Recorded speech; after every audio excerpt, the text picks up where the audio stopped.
Le grignotage, c'est une habitude tellement courante, presque un réflexe pour beaucoup, mais si ce geste qui nous paraît si anodin était en fait un vrai problème pour notre santé? C'est une thèse assez provocatrice et c'est justement celle-ci qu'on va décortiquer ensemble. C'est parti. Pour explorer cette idée, on va s'appuyer sur les écrits de l'auteur Robert Masson. Et lui, il n'y va pas par quatre chemins.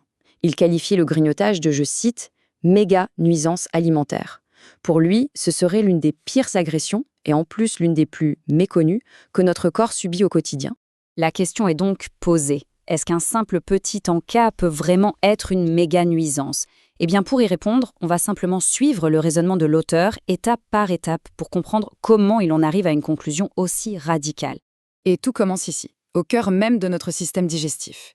Il s'y déroule un processus biologique fondamental, que le grignotage, toujours selon l'auteur, viendrait complètement perturber. Alors, le concept clé, le voici.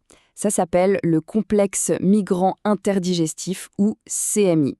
Pour faire simple, il faut l'imaginer comme une sorte de service de nettoyage interne automatique. Son travail, c'est d'empêcher les bactéries de s'installer et de proliférer là où elles ne devraient pas. Mais, et c'est le point crucial, ce service de nettoyage ne se déclenche que lorsque le système est à jeun.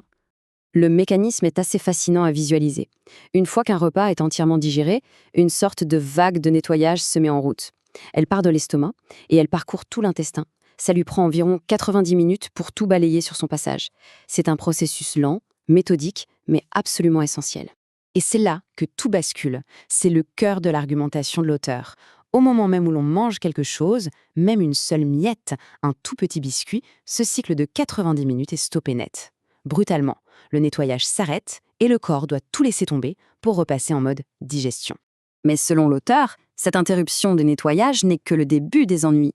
Serait le premier domino qui tombe et qui déclenche toute une cascade de conséquences négatives bien au-delà du seul système digestif.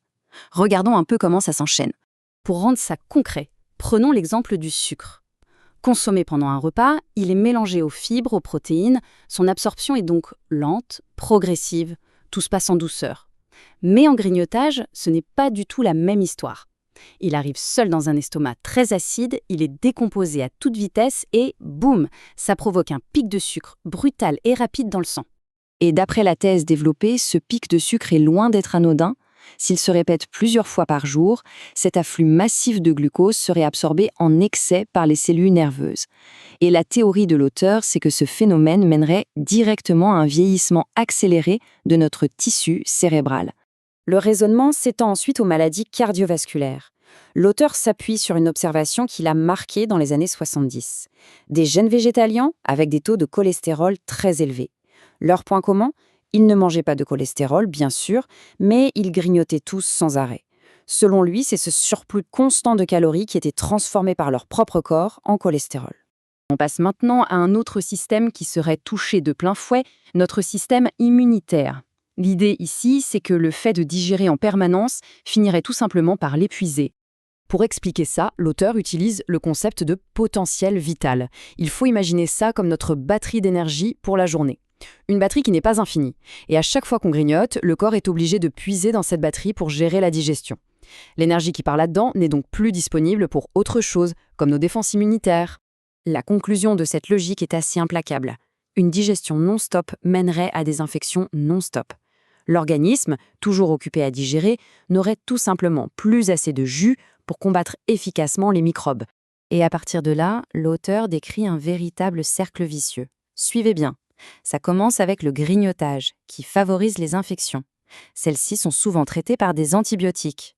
Mais, selon lui, cet usage répété empêche le système immunitaire d'apprendre, de devenir mature. Résultat, on se retrouve avec un système à la fois affaibli et hyper réactif, ce qui expliquerait l'explosion des allergies. On en arrive maintenant à l'affirmation la plus sérieuse et sans doute la plus grave de tout ce raisonnement, le lien que l'auteur établit entre le grignotage et le risque de cancer. Son argumentaire se déroule en 2 temps. Pour bien comprendre, il faut partir d'un chiffre assez sidérant. Chaque jour, nos intestins remplacent l'équivalent de 250 grammes de cellules.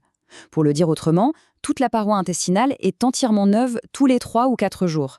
C'est une activité de renouvellement absolument frénétique. Voici donc le premier volet de l'argument, le risque direct, L'idée est que la suractivité digestive liée au grignotage force les cellules de l'intestin à se renouveler encore plus vite. Et la logique est quasi mathématique, plus il y a de division cellulaire, plus le risque d'erreur de copie de l'ADN augmente, et donc de mutation qui pourrait devenir cancéreuse. Passons maintenant au deuxième argument. Et pour ça, il faut savoir une chose. Notre corps produit tous les jours des cellules anormales. C'est un processus naturel. L'auteur avance qu'environ 1 milliard de nos cellules naissent chaque jour avec un défaut. Et c'est là qu'intervient ce que l'auteur appelle le risque indirect. Normalement, notre système immunitaire repère ces cellules défectueuses et les élimine. C'est son travail. Mais si ce système immunitaire est affaibli, notamment, selon la théorie, par l'énergie détournée pour la digestion, alors il devient moins vigilant. Il pourrait laisser passer certaines de ces cellules anormales, et c'est là que le risque qu'une tumeur se développe apparaîtrait. Donc, si on fait le bilan, on se retrouve avec une perspective où le plus petit des encas perd toute son innocence. Faisons un dernier tour rapide des points clés de cette argumentation. Le point de départ de tout, c'est que le grignotage empêcherait le corps de faire son propre ménage. À partir de là, tout s'enchaînerait.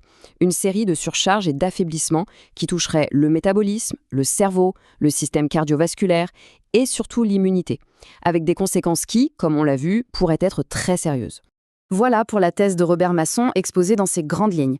L'objectif ici n'est bien sûr pas de dire s'il a raison ou tort, mais de présenter son raisonnement. Ce qui est certain, c'est que ça force à poser un nouveau regard sur un geste que beaucoup considèrent comme banal, et ça laisse en suspens cette question finale.